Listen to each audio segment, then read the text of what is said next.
what really upsets me, or rather on a personal level makes me feel compelled to act on the thing, is when I encounter people and they experience angst, right? Who are like, the world, I don't want to have children because the world's so awful. I don't want to do this thing in my life. What's the point? Like myself, struggling, can I even go to work if the world's going to end tomorrow, right? That's the story I was being told. And, when you see people really putting off just like living or finding reasons to not just experience joy or take risks or do the things that they uniquely could feel called to do if they maybe felt more empowered, it's really sad. Positivity and optimism and awareness of possibility, like it is the latchkey, baby. It is underneath everything. And if we can get more of it out there, the sky is the limit. I really think it's a limiting factor on a lot of game-changing things that would make the world better. Hello and welcome to the Conspiracy of Goodness podcast. I'm your host, Dr. Linda Ulrich, and I'm also the founder of the mothership of this podcast. It's a website called The Goodness Exchange. And if you feel like the world is just overwhelming you, maybe you've tuned out the news or social media because you just can't stand the negative noise, well, between The Goodness Exchange, our newsletter, and this podcast, we can help you develop a worldview that, yes, there are bad things happening in the world, but you can also know about what's right with the world. And that's the missing piece right now. Our guest today is an amazing guy who's going to help us understand this concept even more. We're just not hearing about the millions of good people that are doing the most extraordinary things, large and small, to make the world a better place. Today, we have the pleasure of welcoming Andy DeMeo. He is a new friend of mine. Well, maybe a week new. He has been attending to the bits and parts of the Goodness Exchange, the news and the podcast and so forth for some time. And out of the blue, he decided to contact us. And I was so fast returning his email, as I will probably to yours if you contact the Goodness Exchange with such good intention. Well, it turns out Andy is celebrating what's right in the state of New Hampshire with such gusto. He is the founder of Granite Goodness. And if you're not a Northeasterner, you may not know this, but New Hampshire is called the Granite State. So he has a podcast, a newsletter dedicated to highlighting progress, solution people, positivity, and just all the amazing things that are going on throughout New Hampshire. And in his interviews and mine, we showcase the problem solvers, the community builders, the people who are fostering optimism and inspiring others to find their own way to do what they're uniquely built to contribute. His work informs so many uplifting notions that I've been chattering on about for 15 years, 11 of those when the Goodness Exchange was going strong. So I can't even tell you how happy I am to talk with Andy. We've spent already about 4 hours on the phone because we are definitely kindred spirits. And I hope this interview helps you appreciate the fact that it is still an amazing world. And there is a tidal wave of goodness and progress happening right now all over the world, and we're just not hearing about it. So welcome, Andy DeMeo. Thank you, Linda, for that extraordinarily generous introduction. You were telling me that one time you gave such a great intro that a guest was like, let me go get my wife. And I'm this close. She's great. She's making me a wonderful dinner as we speak. Like you couldn't textbook a more wonderful spouse and partner, but I'm going to be like, we got to listen to, next time we're driving together, I'm just going to put this on and be like, this is a song I think you'll like. It's right up your alley. It's traditional folk music, which is what she likes. And then it'll just be you gushing about me. So thank you very much. Well, I got to tell folks that, we're real people here, Andy and I, and we love to hear from others who are finding the work we do helpful and getting inspiration and going on to others about how you can have a refreshed worldview. This is the word that came up over and over again in our 4 hours of conversation since first meeting. It's all about taking charge of our worldview. Mm-hmm. If we leave it to the internet, it's nothing but crazy town. Yeah, no, I mean, the things that drive algorithms and clicks and attention, it's a sad lowest common denominator, you might say, but we're as real as they come. I mean, I'm here. I don't know if people are watching. You can tell I'm here in my my renovating office space, But yeah, I mean, I'm a real person up here in the Granite State, just doing this work, and it's exciting to be here with you. And I'm a real person in Vermont, in case you're new to this project. And this is a real Vermont log home that that I'm sitting in. That's not a crazy fake background. And that's the bottom line with all of this, is that every person I've met from all over the world and work to shine a light on is, in the beginning, an ordinary, everyday person who just had this impulse that they couldn't resist when they saw a problem. Something took a hold of them and shook them and let them truly feel like they had something to contribute that could solve it. Is that sort of what you're seeing in all the people you're interviewing? Oh, 100%. Yeah. I mean, no one, it's funny, people who are really accomplished, or successful, or even to get like really meta, right? To answer your question with a little anecdote, right? When we think of highly successful geniuses or people or whatever, right? Like genius is this word that's thrown around. And, one of my favorite people, all-time favorite people, who doesn't love, Mr. Leonardo da Vinci, right? And there's this, attitude or kind of stereotype about genius, particularly in the modern world, that, a lot of their attributes are things like, they exhibit sociopathy, they're socially cold to people, they can be standoffish, right? Because we have this view that people who are at a higher, supremely high level of intelligence, they're so rational and cold and calculating that they're just like, they can't be bothered with things like feelings or emotions, right? And I read a book about Da Vinci a couple of years ago, and just he's the one, like he's almost, you could make a good argument, the prototypical genius, right, in the history of Western civilization, right, like the Renaissance person, right? And he was none of those things.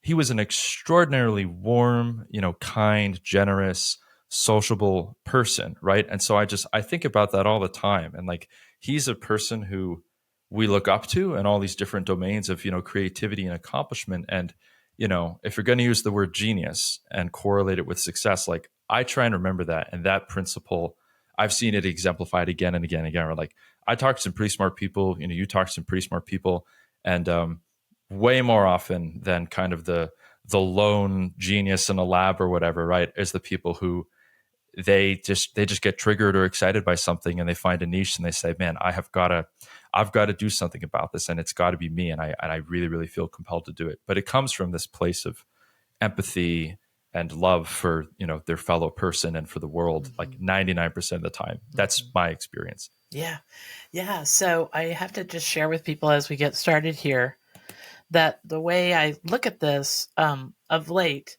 I've been interviewing more and more people in Vermont, the state I'm from, pretty purposefully.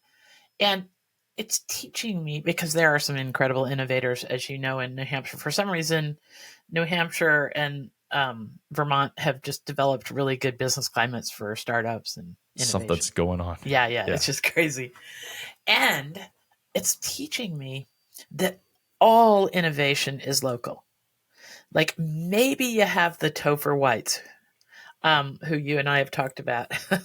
Topher White is the genius who's discovered that we can use old cell phones to save all the remaining rainforests in the world. Okay, so there's going to be that odd person, but by far, all of the people I've interviewed, and you and I talked about this morning, are folks who just saw something that they knew a lot about in their region and could influence.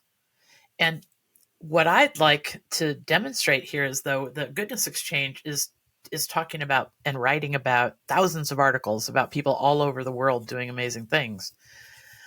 I'm starting to think every change, every bit of progress is local. And when I met you and you had brought it down to this level of New Hampshire only, it made me think, okay, New Hampshire is a very cool place, but it's not that different from everywhere else. You could probably start a podcast like yours in Illinois, where I'm originally from, or Texas, or Colorado. Every single place has innovators, has people who want a better world and are willing to go out of their way for others to try and make it happen. And that's why I love your project. Is I hope that our interview today inspires others to start looking around and saying, what am I uniquely built to contribute? and Yeah. to pass the word, because you're interviewing some very cool people. Oh, I'm astonished by all of them. Everyone I sit down with, I'm like, you're talking to me, I know. like you want to do this, it's very humbling for sure. Okay, so I've got a lot of questions here, and we're not going to hold this interview to an hour, or maybe we'll get to an hour and we'll say, okay, this has to be 2 or 3 episodes. But It'll be what it'll be, Linda. yeah, oh yeah.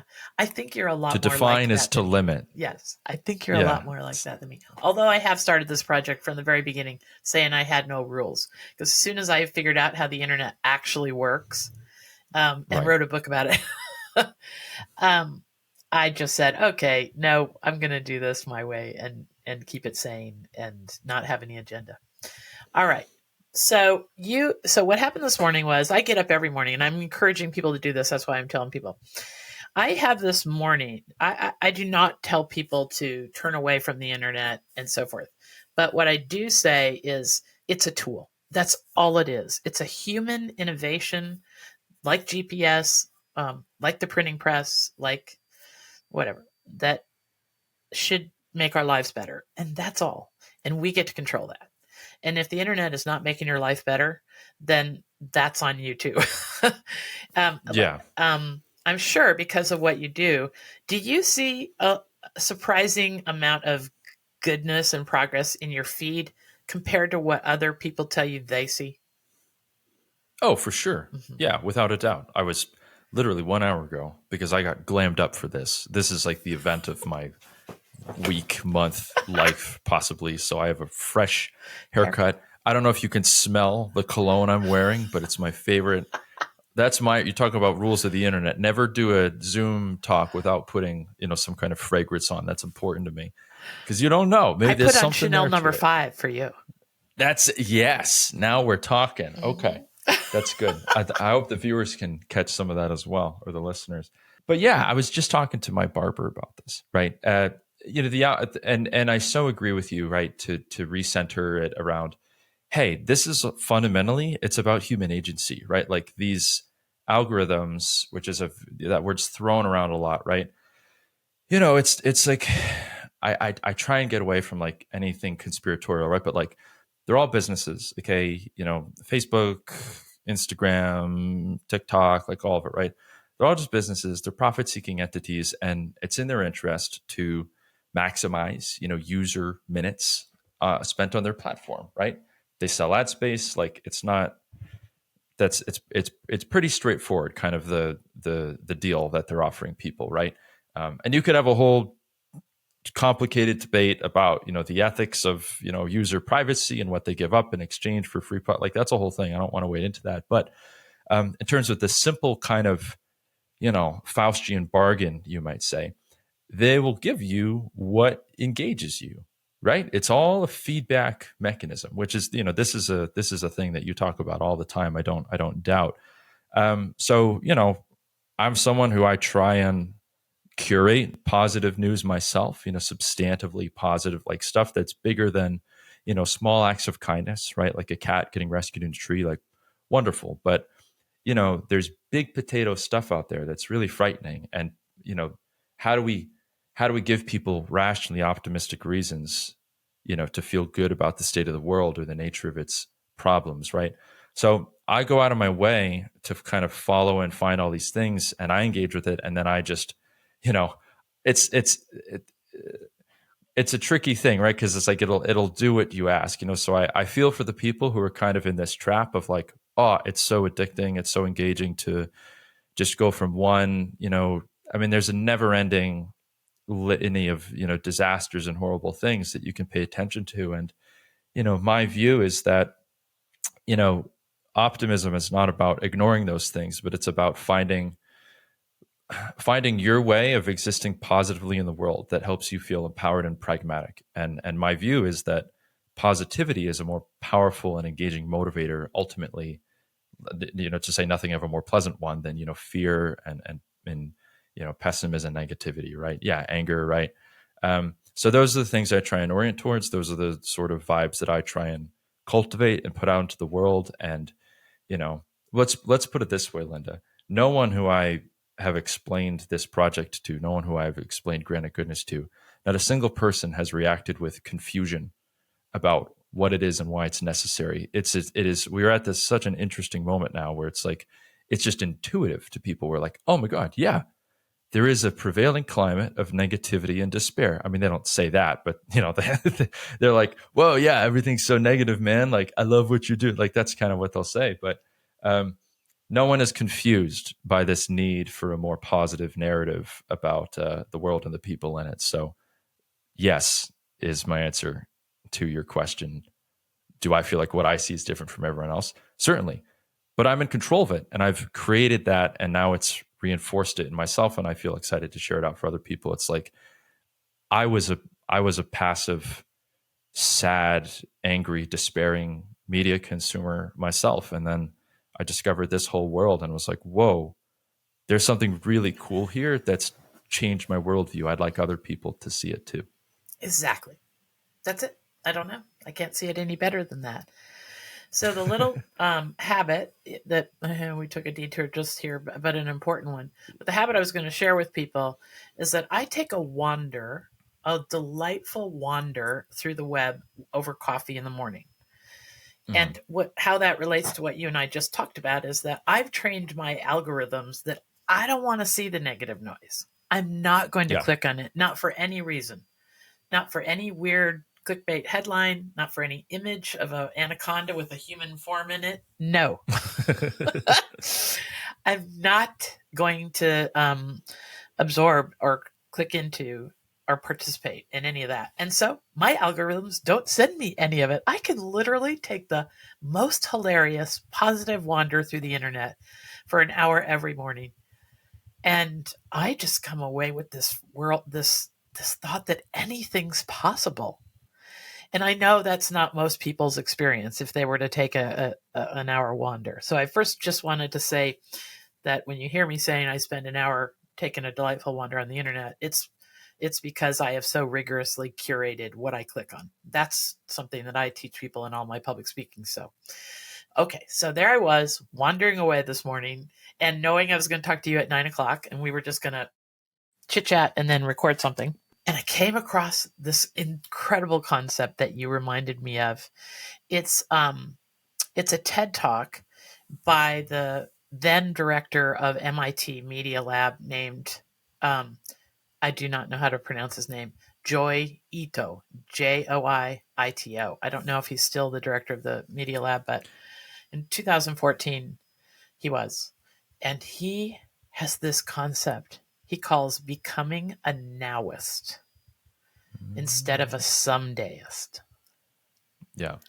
And this is, I think, the big picture frame that I want to put around our conversation today is becoming a nowist. Because I know for myself, I went for 3 years in 2010 to 2013, listening to my patients in my dental practice talk about how terrible the world is and how fearful they were becoming and how negative the news was and all that. And I just kept saying, God, somebody's got to do something about this. Somebody's got to do somebody's got to do something about it. And then we can talk about it another time, but a series of events in about a 3-day period caused me to wake up one morning and say, and that somebody's going to be me. Right. And I think you have a wonderful origin story about how you grew up, pretty darn lucky by your estimation, but then the timing of when you were at your most formative. Give us the high points of that story about how you went from your college years. You're 29 right now. Mm-hmm. Yeah. Okay, so that means you grew up in the time of the COVID. You were at a really formative stage during COVID and a couple other things. Give us the story a little bit about how you came to this moment in time, sitting here with me. Yeah, I mean, how much time do you have? Well, give us the short course, because I think it's important to remind people that we're all ordinary, but at the same time extraordinary. We all have a story. Yeah, I mean, so to kind of give a little bit of like a macro and a personal view, I guess like I came of age, so to speak, during the Obama years, and I think about that often, right? Like whatever you think of Obama and his influence and his legacy, right? Like you can't really dispute that. The guy is a great talker and he's pretty even keel, and whatever problem it is, he was always trying to like or at least putting out there like, hey, like this is complicated. There's many competing interests, but we're gonna try and find like the best compromise, yada yada yada, right? Like, and some people hated that. They're like, we want you to be angry, we want you to be like passionate, more energetic, and some people are like, nope, this is kind of leadership we like. But it was a very different, kind of, political environment nationally, right? Than certainly the one that we have now, and maybe of ones of times past. I don't know. I wasn't there.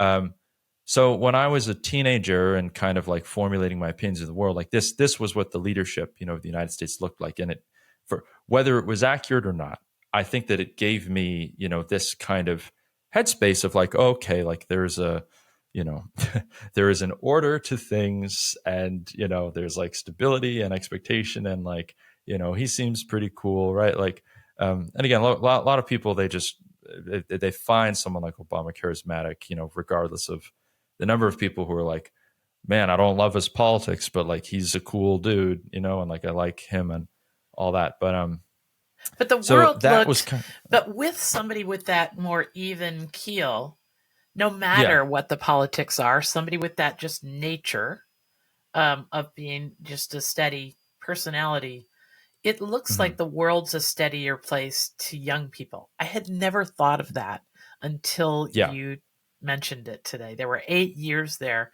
where people your age were growing up, not hearing the shouting, not hearing the name calling, not yeah, hearing so much hyperbolic fear. So the world looked. right, So whether you agree with the politics of that time is not what we're talking about. It's just yeah, the world looked more steady then. yeah, no, 100%, and that matters to me now, right? And like I'm kind of grateful for that because for better for worse, in pretty short order, a lot of things got upended, like a couple of years ago. And again, as you say, it's all a continuum, right? So like these events felt significant to me because I was at this age in my life. But like you can pick whatever, the 9/11 or the wars in Iraq and Afghanistan, or the Great Recession or whatever, and that's just an American centric. Like we're just talking about America, right? Which is like, I would argue, takes up too much of like the world's attention in many ways. But these are just some of the events that like defined kind of my personal experience and worldview. And when I put them in context with like, okay, as a teen, things seem like all right, and then like great disruption, Trump is elected, and then COVID happens, and then the war in Ukraine happens, and then Roe v. Wade is overturned, right? It's like as I'm trying to self-actualize, as an adult person, all these things, happen in pretty short order that are like, however you feel about them, they are pretty compelling disruptions, from the status quo of, world affairs or politics or, business as usual or whatever, right?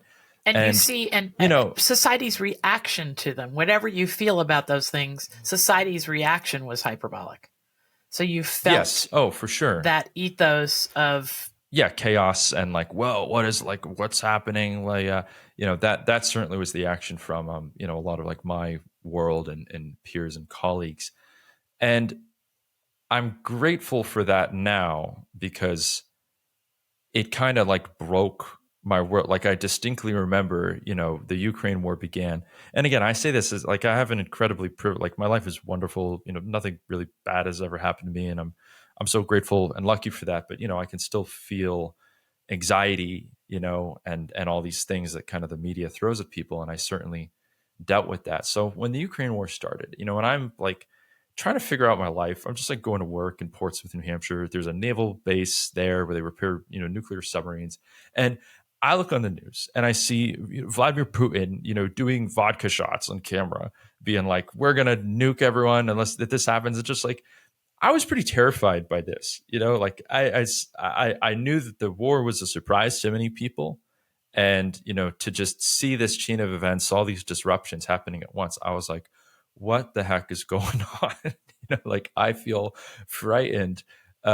and certainly the way that, the media and people are reacting to these things, it gives me a lot of anxiety. So I pretty much had a panic attack, and I just remember like, curling up into a ball on the couch in my wife's office, being like, "What am I supposed to do today? I don't know if the world's gonna end tomorrow or not. Like, this feels insane to me." And she's like, "Yeah, it is kind of nuts, but like, I got to go to work. Like, come on, like I feel you, but like, you know, dinner's coming. We're having like spaghetti, and can you walk the dog? Like life goes on, right? And I say that, I don't mean to be callous of like, it's all real stuff, like what's happening with the war, and there's real human suffering, but just like, it is this interesting question of, how do we rationalize the world? How do we experience it, particularly when we personally aren't, like, I'm not there. I've never been to Eastern Europe. Like, I'm just, everything that's happening, I'm learning about it through the media and all this stuff, right?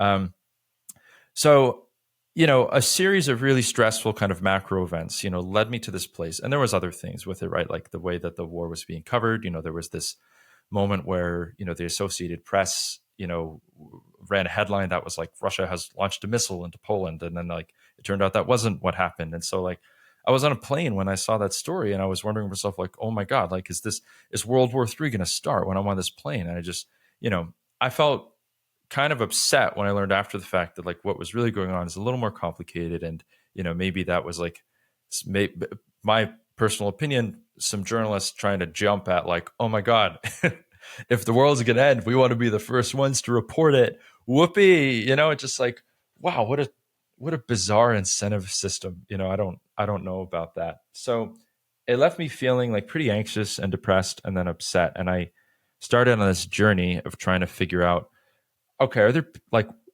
give me some, like, I need some rational optimism. Like, give me something. Like, this has just left me feeling broken as a person. I don't know how to rationalize like my life anymore.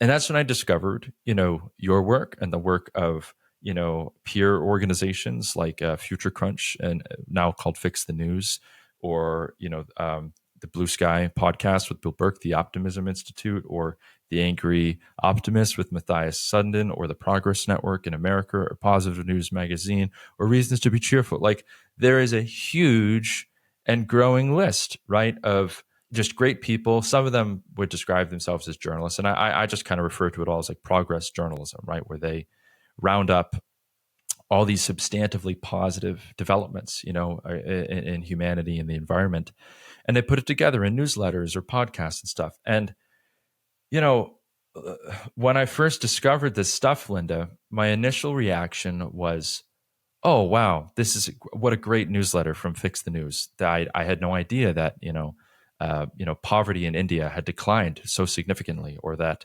the right to choose what happens to a pregnancy had been expanded massively in a country like India, where there's 500 million women living, right? Or that there have been remarkable advances in malaria vaccines, or that there were victories for human rights and less children were being forced into child marriages in different parts of the world, or that the rights to same-sex marriage are expanding worldwide. Like, all these different things that you would want to see, right? If you kind of had an attitude of like, I'm a living human person, I believe in this broad concept of liberalism, I want freedom and opportunity to be available to as many people as possible, right? There's a lot of progress happening on that stuff, to say nothing of our relationship to the environment, right? And my first reaction was, whoa, what a nice break from the negativity of the media. This feels nice. And then a couple more weeks go by, and they keep putting out the newsletter, and I keep reading it. And I think to myself, okay, like, this must, like, when's the other shoe going to drop? This has got to be a joke. Like, there cannot be this much positive stuff happening. Again, big potatoes, not little potatoes, like big potato stuff. Like, there can't be this much good stuff happening, and that I've never heard about it. I'm not hearing about it. They're going to run out. They're going to run. I literally said this to my friends and to my wife. I was like, this is insane. They can't keep doing this newsletter, right? And then a couple months go by, and they keep on doing it, Linda. And then I find out that they've been doing it for 10 years, and that you've been doing your work for like 10 years, right? And that is when I kind of got broken in the other direction. Where like, I actually just felt angry in a positive way once I reached that state of like, they're not going to run out. They're not running out. There is so much happening that is amazing. And again, it's not about a denial of the problems we have, right? But the mantra that I just think is extraordinary, and that is used by the people who study this stuff at an academic level. The amazing website, Our World in Data. Some of the researchers there, their founder Max Roser, and Hannah Ritchie, who's a wonderful writer on environmentalism and data science. They say this. They say there are three tenets that are not incompatible. They all exist together, right? The world is an awful place. It's awful because even one child dies before the age of 5 for a preventable reason. With it, like they don't have to do it, right? And the world in which even one kid doesn't make it to age 5 or 1, right, is unacceptable, right? It's a real human being who died. Sad. But the world is better than it used to be in a lot of ways we could measure, right? In the year 1800, the proportion of children who didn't survive to age 5 was remarkably higher than it was today. It was like, I don't know, 20 in 100 kids versus like 1 in 100 today or something like that, right? There's been an astounding decline in child mortality, and not a single person, unless you're really deranged in my view, no one is pro child mortality. No one. Like everyone is like who is like 4 kids dying or nobody, right? And like this it's an unambiguously good thing that everyone can look at and be like, okay, this is great. So like the world sucks, but it's better than ways we can measure. And most importantly, it can be better than it is now. It can be so much better. And they all exist at the same time. They don't cancel each other out. I think we focus a little too much on the suck and, your work and my work. I want to focus more on it's gotten better and it can be better than it is. And I think that doing that engenders, positivity, kindness, and the enthusiasm to solve complex problems. They're infectious qualities. And you know this better than, most people ever will. So that is more than you ever wanted to know about some of my story as like kind of a typical regular Joe media consumer who just discovered this stuff and was like, whoa, I'm like, what? This is crazy. Why don't we talk about this? Why aren't we having a grand celebration? Why did they print the headline every single day for the last 30 years that 200,000 human beings no longer live in extreme poverty? Which, to put that in perspective, by the way, you could imagine the biggest stadium in the world that's ever been built. It's more than that. The biggest stadium in the world could not fit 200,000 human beings in it. So the biggest stadium you've ever seen, fill that up. It's more than that. Every single day, that amount of people are leaving, the most gut-wrenching, abject poverty. Awful, abject poverty that you can imagine. And it is an astonishing thing that we should all be celebrating. I don't know why they don't talk about it more. Well, I do, but tinfoil hat. We're not going to get into that. Okay. Maybe we will. So the sun is shining on me at this moment, which I think is like maybe fate, like as I'm like ranting about optimism, like the sun is just like cresting on me, and so it's like I'm a sunbeam. I'm gonna put my shade down. Okay, so I'm gonna leave. I'm gonna have my producer leave all that in there with the light on your face, because I think that is he did go and adjust the curtain, but yeah, I think it is emblematic of the choice that we have. My latest saying these days about worldview is that we need to worry about our worldview as much as we're worried about our abs. At least as much as our abs. I agree. Because our abs are under siege all the time. They are. But I got to get my summer worldview ready for the beach. Yes. Okay. That's true, though, right? Seriously. If we worried as much about our worldview as we do our abs, we would all see this version. But, in your story, one of the things that you told me that I thought was important, and every bit of that you just said was important, it made my heart ache a little bit for your generation, the people that went through that. And I have a son and a daughter that you made me look at them entirely different. I have a son that's a year younger than you, and one that's I have a daughter that's a year older, then one that's 2 years younger, and a son that's 2 years younger. So they all went through exactly what you talked about. And I'm not sure I realized what they were seeing about the world, given COVID, Ukraine, and the political nightmare. Yeah, Roe v. Wade was another one. And then Roe v. Wade. My daughters both fell apart at the seams for weeks about that. Yeah. And my son too. But anyway, all of that is enough to push somebody over the edge and say, well, heck, I love the state I live in. I bet you there's people here that are doing great things. But you had one more little introduction to what the world, what the internet was doing to the psyche of others who didn't grow up as fortunate as you. Talk to me about that window, because that, to me, if you were at or near a tipping point, that had to have been what pushed you over. Oh, sure. Yeah. No, it's an interesting question. And you had asked me earlier, right? Like, was there an aha moment, when you knew like something, you felt really compelled to do it, and like there was and there wasn't. There's like the bigger questions, the intellectual questions of like, man, what is going on in the world? And I also sought optimism kind of in my work. I used to work at one of the world's top, sustainability investing companies, and was always exposed to like environmental solutions, that way that were happening. And, was a really cool, optimistic place to work. And I was like, man, people aren't hearing about this stuff, like something's not good. So that was another kind of positive driver that pushed me to that. But on the personal level, I'll share two anecdotes that have kind of given me pushed me into this work and given me like what I think is an interesting worldview for a New Hampshire person to have, right? So 2 years ago, my wife and I were fortunate enough, we bought a small farm in rural New Hampshire. We live in the town of Tamworth now. Wonderful, Mount Washington Valley, awesome. Like we love it here. There's mountains and people, tight community. Like I feel like I live in fantasy land. It's great. And just before that happened, a good friend of ours, was in a relationship, and he's an interesting dude. I'm not going to share his name, but he wouldn't mind me sharing this. He had a tough life. He was fully independent from his parents from a young age.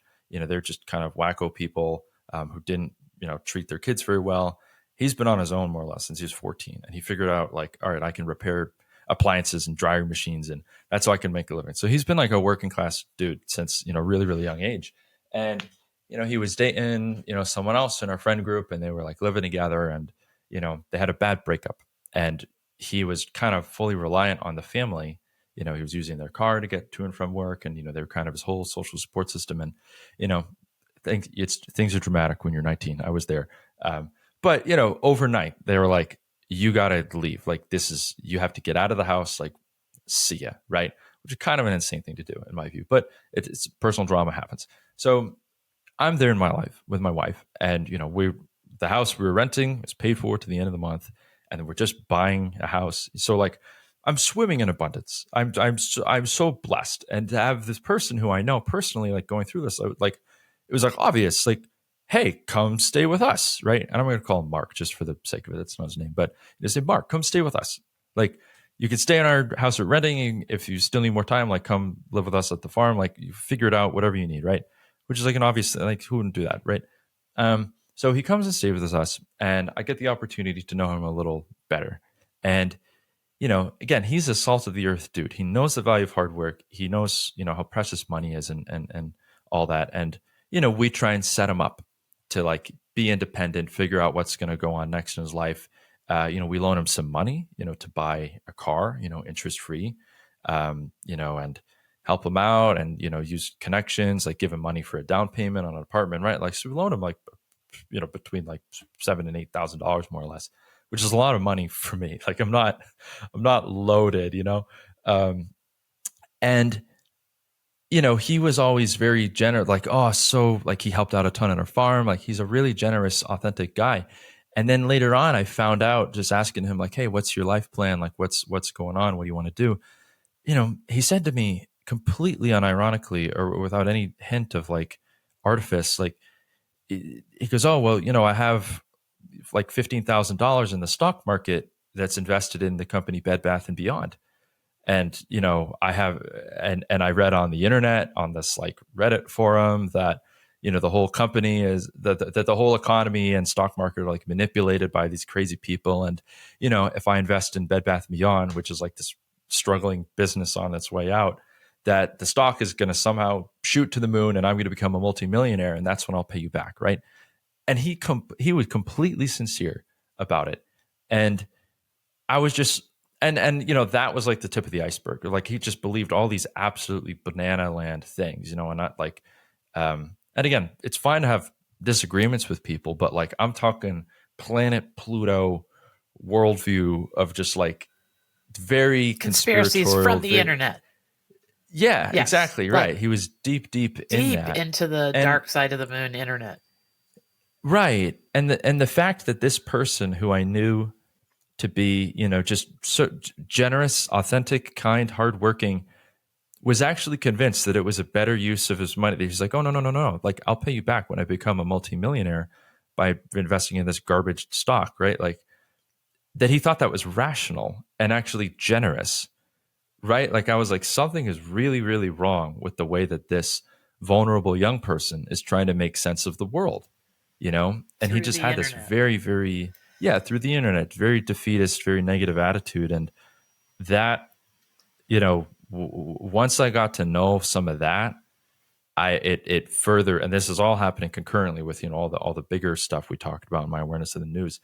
It really left me feeling confident in this kind of idea that like, wow, it's like young people need something better. They like this is if this is just like what happens to someone who doesn't have good and productive moorings kind of in their life, it leaves them in this state that I don't think is one of opportunity and self-agency and kind of the foundation to build a good life. Like where the world is failing this person, we're failing this person, and that's unacceptable to me because he's good. He's as good and smart as anyone I've ever met, and he deserves better.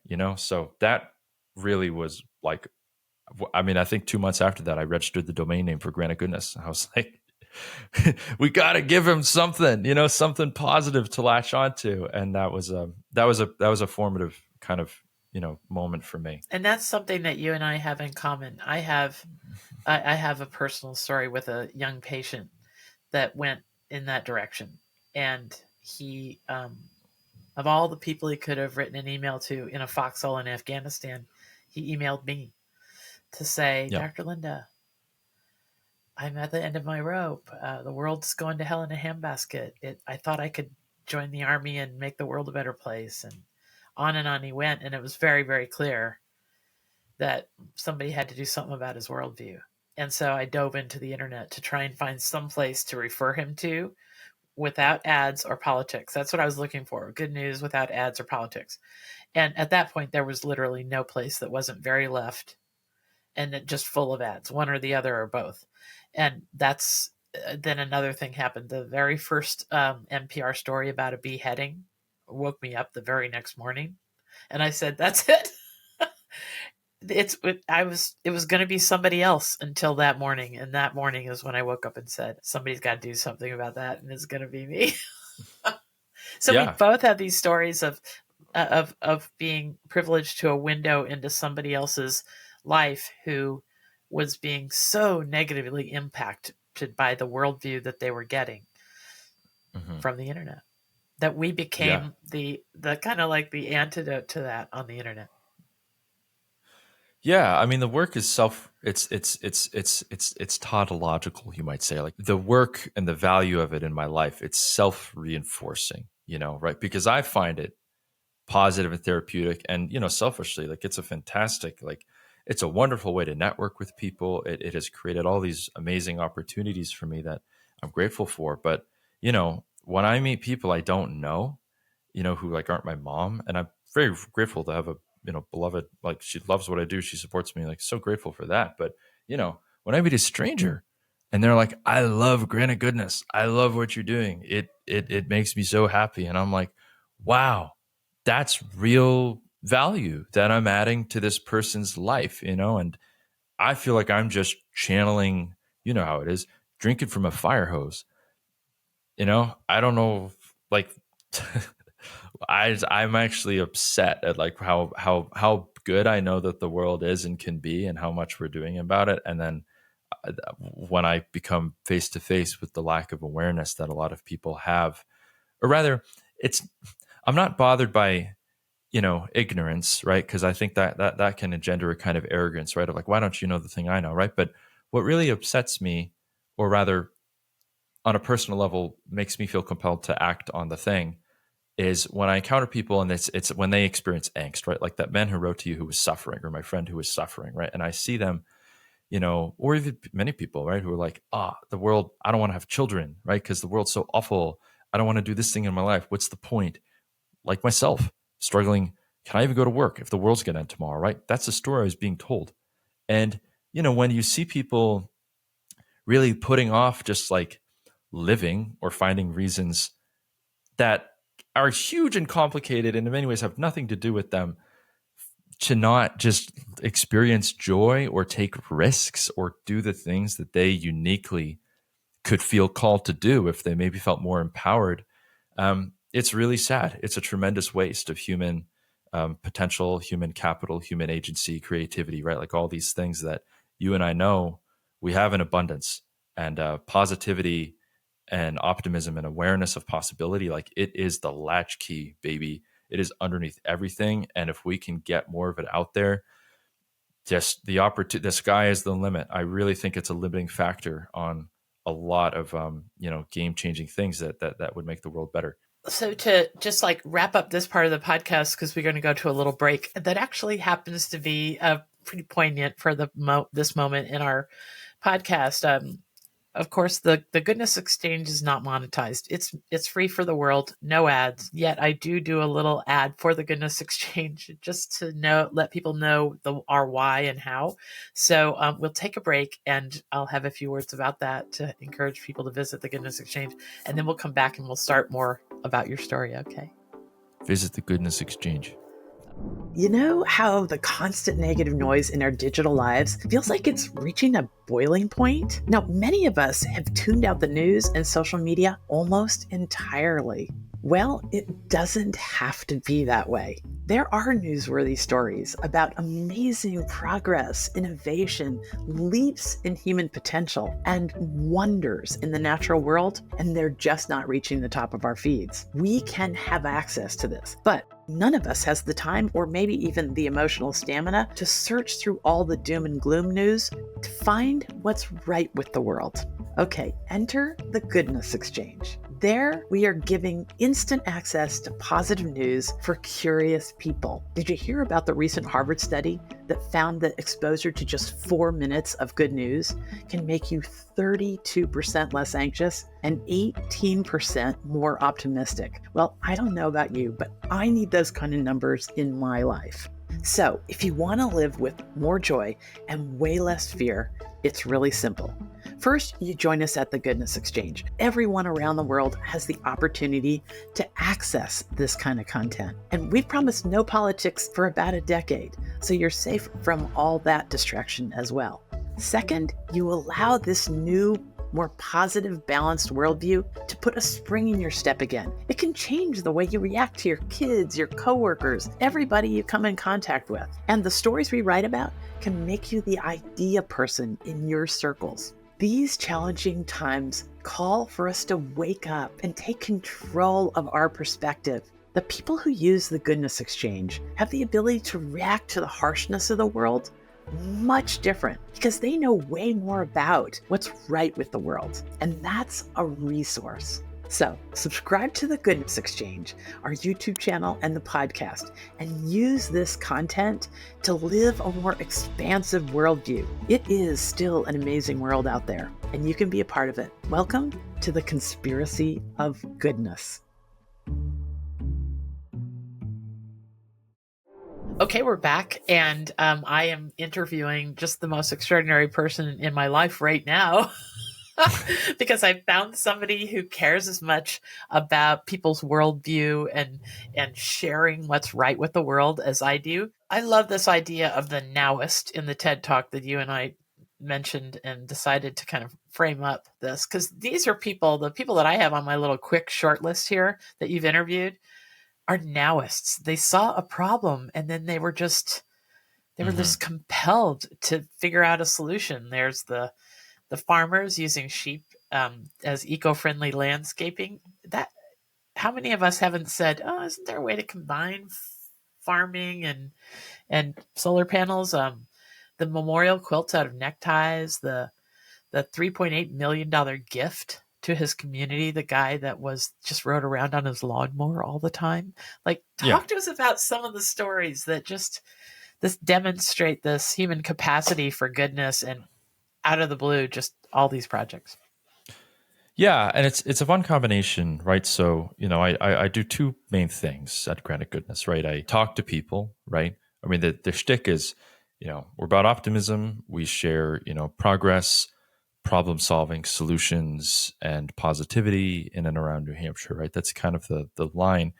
And the way that I do that is, one, I talk to people, right? I interview them on episodes of Granite Goodness, the podcast, and anyone who's just doing like, if they're engaging with a complicated problem and they're making progress on it, or they're have some optimistic lens, or that they're doing something like positive, like, because I have people on there who are engaging on things as complicated as like housing policy, or the future of agriculture and local farming in New England. And then I'll have people who are like, make bow ties out of mementos and upcycle old fashioned things, right? Like it's everything above. And I've talked to politicians, right, who are mayors. I've talked to college presidents. Like everyone under the sun has an interest in telling kind of this optimistic narrative, which is really fun. And then the other thing that I do is I put together, what I call the Good News in New Hampshire newsletter, uh, which is, my own personal curation of, substantively positive stories across the different sectors, that you would want to see good news in, right? So, government, environment and sustainability, science and technology, education, infrastructure and construction and housing, and economics and business, public sector, charitables, foundations, and then just my own personal favorite random stories, like some middle school kids being given an old plane and learning how to build planes as a career thing. Like this crazy things happening all the time. So I do both. I try and tackle like the human oriented, and then give people kind of a wider view of like, oh, actually, if you just squint and you see it all compiled here in one place, there is an endless, again, to quote some of my heroes, right? Steven Pinker, who wrote Enlightenment Now and is like a great, progress thinker on all these things. He likes to say, the news is a non-random sample of all the worst things in the world happening at once, right? And it is. I don't know that if all you did was consume kind of the biggest common denominator, mainstream media, whatever, right, that it would leave you with an accurate view of the world, let alone one that leaves you feeling positive and empowered. And again, I'm not against traditional journalism, right? Like I think journalism's great. We need local journalism. Like I admire journalists, I respect them, but this bigger problem of the incentive structure and the business environment for media, newspapers, and journalism has changed. It's been upended. It's very different than it was 20, 30, 10 years ago, and it genders itself too. I mean, one of my favorite charts in the world, Linda, what favorite in that how much I hate it, but it's also very illustrative of what has happened. If people, they just looked at every word published in like journalism and media in the English language, and they've picked out words like that denote fear, disgust, anger, despair, right? Any word that is like synonymous with those emotions, and they charted them over time. And you look in the last 15 or 20 years, it has just like gone up and up and up and up, the use of these words. And I just find that fascinating because, if you were to try and really, really assess, is the world getting better or worse? It's an incredibly complicated question. But if you were going to do it, what you might do is, attempt to have some standard regular measurement of all the different quality of life indicators, that you can think of for human beings, right? The lifespan that they have, the quality of life, how healthy are they for how long, how educated do they become, how many opportunities do they have, what measures of gender or sexual egalitarianism exist in their society, how much mobility do they have socially, right? Like all these things, you can measure and think of to try and get a simulacrum of, okay, what is the average person's life experience, right? As it turns out, this data set exists. People have done exactly that. There is a data set called the Social Progress Indicators, and they did measure these things in almost every country in the world for the last 30 or 40 years. And, up until 2020, every single country measured saw net improvement on all of them, right? So it's like, again, it's an extraordinarily complicated thing to be like, is it getting better or worse? progress is not automatic. It doesn't happen everywhere all at once. And, I don't mean to advance a Pollyannish worldview or to say that, modernity doesn't have its own problems. It certainly does. But stuff has gotten better in a lot of ways. And, and it's difficult, I think, to communicate that while also not being patronizing to people, right? Like, and part of what I find joyful about, the practice of finding optimistic things is like, it fundamentally to me is about gratitude, right? It's like having awareness of, hey, um, we got problems today, but, in the year 1910, when, factories would, have people die in them in America because they didn't have like good safety standards. And, if there were Italians or Irish people working in the factories, the insurance payouts for dead Italian employees would actually be lower than they were for Irish employees because that's so crazy. Italian Americans were seen as like lower. Like it's just, all these So crazy. and yeah, the world is like nuts, but like I would struggle to find someone today who would look at something like that and be like, well, that makes sense. Yeah, those Yes. Italians, there's something up with them. Like it's just not right. They Yeah. deserve less money for a workplace accident. Like, so there is a trajectory of progress to be observed. There is a trajectory. 2 steps forward, 1 step backwards is the way it goes. But still, I always use the analogy that if you remove NFL football, we're not actually doing the gladiator thing anymore. Yeah, right. This is good. Which is good. Don't get me started on Spartacus, by the way. Don't get me started. I think I'm related to him. Not really, but Okay. Well, one of the things that has come up in our conversations together twice now or 3 times is this, this wish that you didn't want to be the guy in the tinfoil hat. yeah. Now, I have to share with everyone that Andy, keeps using all kinds of words that I have been using for 10 years. There's so much we have in common, and you who are listening to this podcast are seeing us at the very, very, very beginning of a relationship. A long and fruitful partnership. Yes, I hope so. But 2 people that, gosh, there's like 2 generations between us. Yeah. And yet we have the same compass. There's no doubt about it. And that's one of the points out of that guy's TED Talk. He says, don't follow a map, follow a compass. Yeah. Maps are written by whoever, or they're susceptible to, just the same things that maps are today. Who owns the country now, or that part of the country? But a compass is something we can all follow. And the tinfoil hat thing is, when I first started this, that's my family would kind of joke me about it, that, Mom, you're going to be like the lady standing in the street with the tinfoil hat saying, the world's a great place. The world's a great place.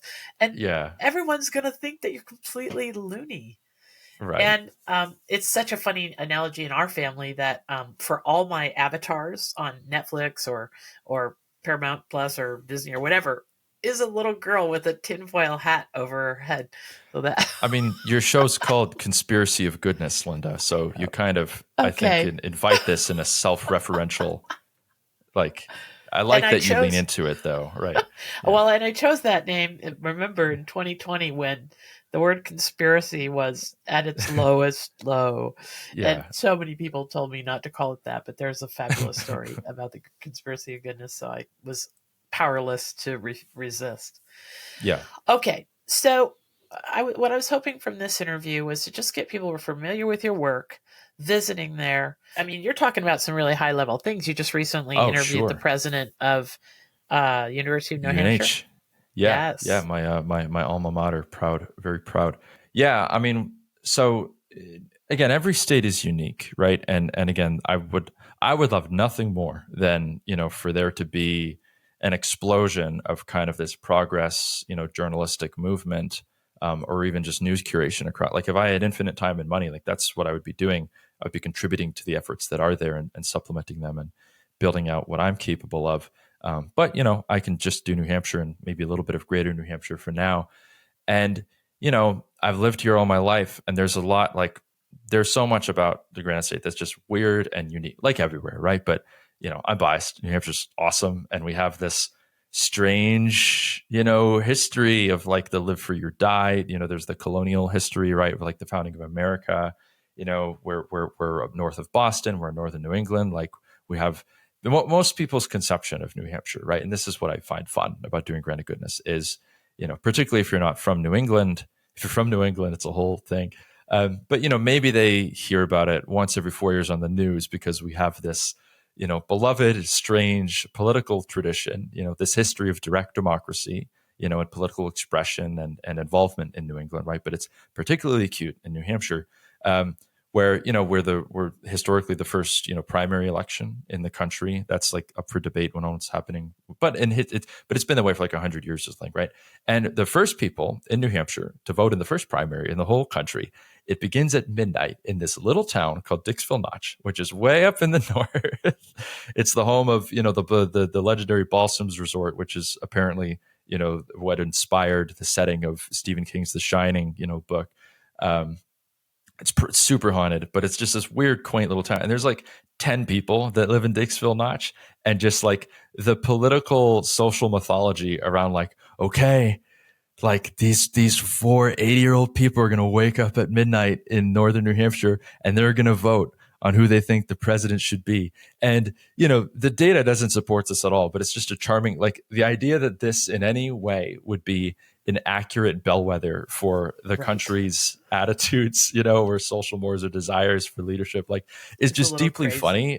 Yeah. And strange and charming. And, and so that the political tradition of the primary is probably what most people hear about New Hampshire. And they know that, candidates have to come here and, you'll see like Mitt Romney eating some weird hot dog, like Hillary has to bob for apples, like they'll have to go do weird stuff to please the New Hampshireites. And I know journalists who have like covered those stories, and like you cannot make up the strangeness and hilarity of it. But it's a silly thing, but it does dovetail nicely with like it is true, right? Like we do have this legitimate, proud tradition of like people are very involved in local politics. The towns, if I could describe what is good and unique about New Hampshire's ability to solve complex problems in one phrase, it would be social capital, really. The communities are tight. It is a small state. It's not that, it's hard to get an appointment with the governor, but like you can do it, like I know there are not that many degrees between any one person. We have a tremendous number of state representatives for our population size, like the New Hampshire General Court, which is the lower part of our bicameral legislature at the state level, is the third largest English-speaking parliamentary body in the entire world. Okay, number one, you can't make it up. Number one is like the House of Commons in Britain. Number two is the United States House of Representatives with 435 reps, and then number three is the New Hampshire General Court, baby. And we have like some 400 odd, and it's just like. So there are all these things like that, Linda, where like if you look at some data and all these weird things, like New Hampshire punches above its weight. Like it is a state that is small geographically. There are not many people here. It is not very diverse, in terms of many different demographic criteria. And you could construe a lot of those things as weaknesses, but like we should not be as dynamic, innovative, prosperous as we are necessarily, right? And so just the history of why that is and the people that make it happen is like deeply fascinating. And to actually answer your question, those are some of the things I like, at a macro level, I love and are unique and compelling about New Hampshire. People are changing the world here. Just yesterday I was having a conversation with, I was at this like female founders breakfast for the New Hampshire Tech Alliance. And I asked one of the women there who's, she's a CEO of like a biotechnology company, because we have one of the state-of-the-art facilities figuring out how to, economically and more cheaply reproduce artificial human organs for, transplants that help people who need help, right? Yeah, they're doing that in Manchester. Like, what the heck? Why are they doing it in Manchester? And I asked her, why did you start your business here? Like, you must feel the call of, venture capital centers in, Palo Alto and Boston and New York and whatnot. She says, you don't understand what's being built right here between, Manchester and Boston and Nashua. I want to get on the ground floor of this. Like this, we are leading in this area. And that's just one area. My other favorite example of like crazy awesome New Hampshire people this guy named Charlie Cummings, he founded the first new mutual deposit bank in 50 years. Okay. It's called Walden Mutual Bank. And Charlie, he started this other company called Walden Local Meat. And the whole problem, right, was like, hey, agriculture is important to New England's history. It's important to New Hampshire's history, right? There are less farmers than there used to be. And that's a very interesting thing of like why and how. But everyone likes local food, Linda, right? And, there's a lot of farmers markets in New Hampshire. I go to the farmers market every single weekend. They have it without fail in Tamworth. It's like, it's built into the history. And so everyone is like, how do we support local farmers? How do we get more of them? How do we, make this, a part of our economy, maybe even growing? Like there's a lot of interest on this, in the business and academic worlds. So there's this disconnect, and everyone who knows about local food markets could probably experience this, right? But there's a lot of great people, where you live is a good example. Yeah. A lot of people who do awesome stuff, like they'll produce, wonderful farm products, meat that's been raised really ethically and humanely. But those are not always the places, where it's easy to get to market for customers, right? So Walden Local Meat, which is, this other company that Charlie founded, is about bridging that gap, right? It's like, hey, are you a consumer who wants high quality, locally produced, really ethical meat, that's like, treat the animals humanely and all that? Like, okay, great. Join us. We'll connect you with these people. It's like mail order meat service. Like, it's great. It bridges this gap. And along the way, and that's just like one cool company he started. But along the way, he found an even bigger problem, right? Which was that a lot of, the financing system, right? Like for kind of, capital raising for new businesses in agriculture, particularly local agriculture, like the banks were just not set up to have, young or different kinds of farmers come up to them and say, hey, I've got 15 acres in rural New Hampshire or rural Vermont, rural Maine. I want to raise meat this way, and I want you to give me a loan to help make it happen. Like many banks were confused by this idea, and they weren't set up for the unique needs of entrepreneurs like that. And Charlie met many of these people along the way. And so he says, you know what?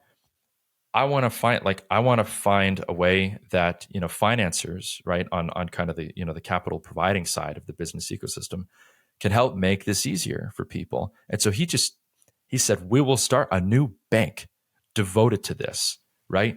That's what Walden Mutual is. And, and they're a mutual bank, right? Which means that they're owned essentially by the depositors, right? And, okay. Basically what they do, and this is like mutual banks have this very interesting history of like, and why they went into vogue and why they came out of vogue. But essentially, in a nutshell, I'm not a pro. This is what he explained to me.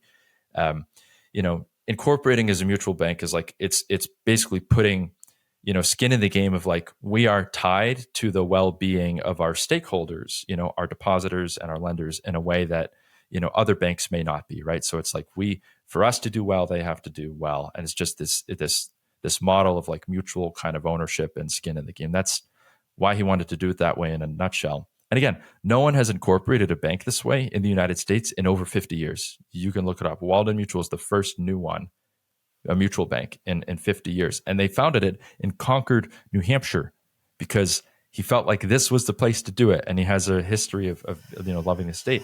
And this is what Walden does. This is so and all my money is parked there, my like $12 I have in savings, but they take savings, because they're a savings bank. They take your savings and then, like any bank, they lend out a portion of it to local food entrepreneurs, and they give them, really good, financing rates, and they exist to meet the unique needs that entrepreneurs like that would have. And they finance it through the savings of regular people like you or me, who are local food fanatics, right? And I just like, you can't make up how amazing that is. You're literally taking, money. It's just like creating opportunity. Like think of all the enthusiasm there's for local food. All he did was provide the right mechanism to channel that enthusiasm. And they're doing very well, by the way. They just crossed 100 million in assets. They had their first profitable month this past fall. They only founded 3 years ago. And like, I talked to Charlie. He came on Granite Goodness. One of my favorite conversations. And like, that is just one way in which this little old, group of people in New Hampshire, we're changing the game, and that like, so that's my prototypical go-to example, but I could give you hours and hours of examples of people like that. But, Charlie and Walden Mutual are one of my favorite, success stories. Well, and what it's the teachable and applicable bigger story is that there's good people like that everywhere. You and I could tell stories forever, just exactly like that, of all these ingenious people. Do you see a through line? Like there is I do a lot of public speaking, and there's a whole public speaking genre that I do about what I call the innovator's recipe. And after doing this for about 4 or 5 years, I could see five things that was true of all the innovators I was interviewing. Have you seen some common threads yourself? Oh, sure. I suspect there'll be some of the things that you're aware of and talk about, but um, yeah, I mean, again, mine's kind of New Hampshire specific, but like again, the things that are like charming, and unique about New Hampshire, like the fun is like they're often found everywhere, right? Um, I like to call it the granite, right? It's like the granite goodness, right? The granite is my poor analogy for just kind of like the plucky, just can do nature of the Yankee spirit, the New Englander kind of like, what, again, it's like tied to this. You could do a very interesting history of kind of like the social mores, right? But like, there is this history here of dynamism, of revolution, of questioning the status quo, right? Of pushing against the boundaries of what is possible. The American Revolution, right? This thing that changed the entire world started here, right? And then again, whole, it's not, I mean, again, you could, it depends how like metaphysical you want to get, right? But like the fact that history is here and like we're proud of it. And, when I see the commonality in the people who I'm most excited to talk to and who I see, really pushing the boundaries, it's two things, right? Certainly it's their awareness and their value, again, that they place on social capital, right? Like not to use like a totally soulless phrase to describe just community, right? Like they all are comfortable relying on other people. Yeah, They let's define themselves, social capital for people who don't have that word come up in their lives. How would you define social community. capital? Yes. Yeah, in a word, community, right? It's as you said, right, in one of our earlier conversations, it's the gratitude economy, right? It's the gratitude economy. It's all these intangible but very palpable ways in which communities can provide goods and services and value to each other, in ways that may sometimes manifest in our traditional definitions of economic or market success or existence, and sometimes it doesn't, right?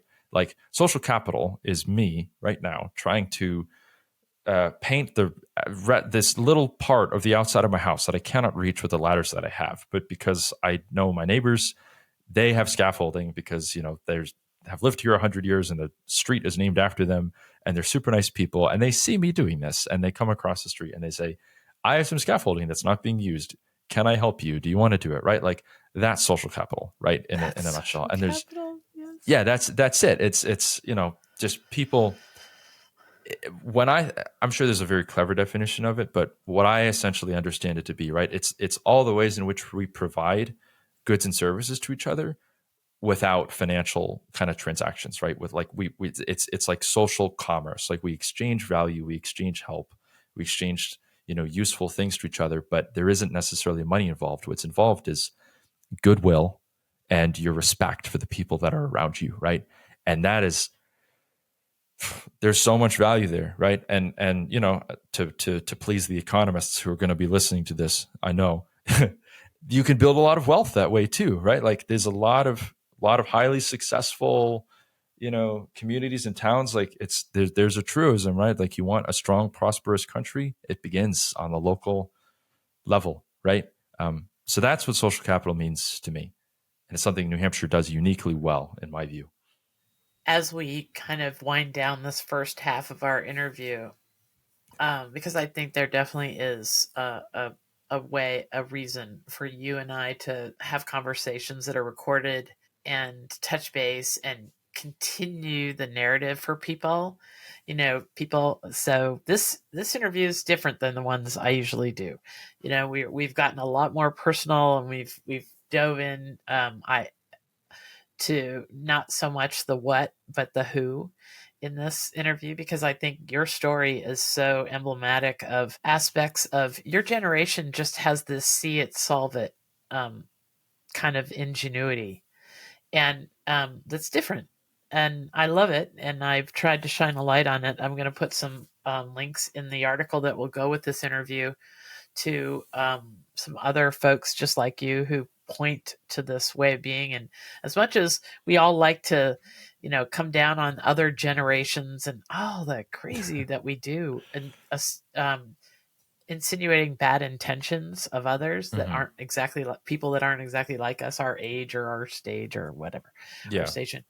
Your story, your ingenuity, your drive, we've it is just so emblematic of all that's possible. And that's why I wanted to feature you so quickly after just meeting you. And that's why I think a regular conversation between us could be worth recording, because you and I just walk around and we see the world through lenses of possibility.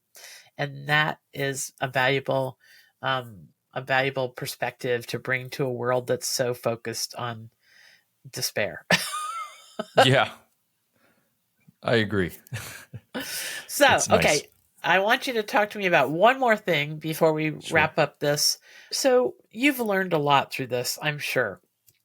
If this conversation had only been 3 minutes, or if it had been a news interview, let's say somebody was doing a story on you, and Oh it was boy. only 3 minutes long. The news got a hold of what you're doing, and they said, "Oh, we got to interview this Andy." I can tell you, I've been interviewed many times on the news. You get 2 to 3 minutes.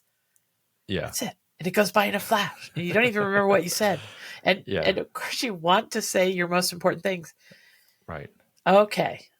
What do you really wish people knew? Is there anything that this experience has taught you thus far that you really wish people knew? Like when you see all the bad news or you see people lamenting, what do you really wish people knew? Yeah, in a nutshell, I would say the entire world is just the history of things that were considered impossible until they weren't, right? Um, and to answer your question in a poetic way, I'm going to share a brief story that was told to me that I think will do a better job than me, vomiting facts to you about, technological innovation or all these things, right? I once ran into this nice German man. His name's Volker, and he was a tourist who happened to be in New Hampshire because he said, I wanted to see the real America, right? And he was a super nice guy. He was there with his partner, Monique, and, wanted to give them a good experience. I was like, come to my house. We'll feed you dinner. We'll show you the real America here in New Hampshire, right? And so we got to know him, had a great night. And, we talked about a lot of this stuff. This is like 3 years ago. We talked about, optimism, his life, he's about your age, I think. And, he was telling me all the things he loves about America and like the story of his life. And he told me the craziest story, Linda. And I think about it all the time. He said, I'm glad that you take a positive view because, I had this really interesting experience as a young man. My first job when I was, a 17-year-old kid, I was delivering packages in Berlin, okay, in like 1989 or whatever. And part of my job, and I'm speaking as Volker, was that I would have to go between East and West Berlin to, to deliver like packages and stuff. And I would often be crossing, the wall, the boundary, the checkpoint. And every time I would do it, it was the worst, most violent, aggressive, confrontational, non-human environment that you can imagine. To get across, you have to show your papers. There's dogs barking at you, guns pointed at your face, guys screaming at you, right? It's just awful. And he says, I remember feeling every time that I did that, I don't see how this ever gets better. I do not see it happening. It is impossible. I just want to do my job and go about my life, right? And he felt that way so strongly. And then a couple months after that, after he started that job, the Berlin Wall starts to come down. And he said the experience of being there at that time shocked him, the aftermath of it, right? Certainly, their division, it's an extremely complicated thing. The walls are 50 years. But what stood out to Volker, he said, what I didn't predict was how quickly, the wall comes down, the barrier is removed. People from East Berlin and people from West Berlin start to go back and forth little by little. And they sit down, in a bar or a pub and, see people that they haven't seen, for 40 or 50 years. And they just say, hey, how are you doing? right? And he said the social ties and a lot of kind of the fabric of these two kind of societies, again, it's not perfect, but he said it got better and more repaired, like it healed faster and better than he ever, even months before, he was like, I don't see how this distrust and craziness ever gets fixed. And then it happened faster than he ever had imagined it, right? And so he said, people always use the phrase, you never know what's around the corner. And usually when they say that, they're talking about something awful is about to happen, right? That's always the connotation with which that phrase comes. And he says, I say that because I know you have no idea. Something extraordinary and wonderful that everyone considers completely impossible, it could be right there. And by the way, it happens all the time, right? And that's what you and I find with our work. Like, the impossible happens all the time. And so beginning with, let's reframe what's possible. Let's look at what's happened, all the extraordinary things that people can do and what they're capable of. I think of Volker and his experience in Berlin when the wall came down. That's what I want people to know. That's lovely. Okay. And let's do this little thing. I have, let's each, I'll put links. There's going to be an article about this interview on the Goodness Exchange forever. And it'll be quite an extensive article, 800 to 1,000 words. And it'll have all the details and then some, and anything he and I have referred to. But how about you and I, to prove your point right there, how about you and I exchange a few and leave them there with the article of these things that were thought to be impossible stories that we've come across? Yeah. We'll include such a thing in the I can think of so many. I've got a guest who has no eyes and yet he sees. Daniel Kish. He learned how to see the world like dolphins and bats.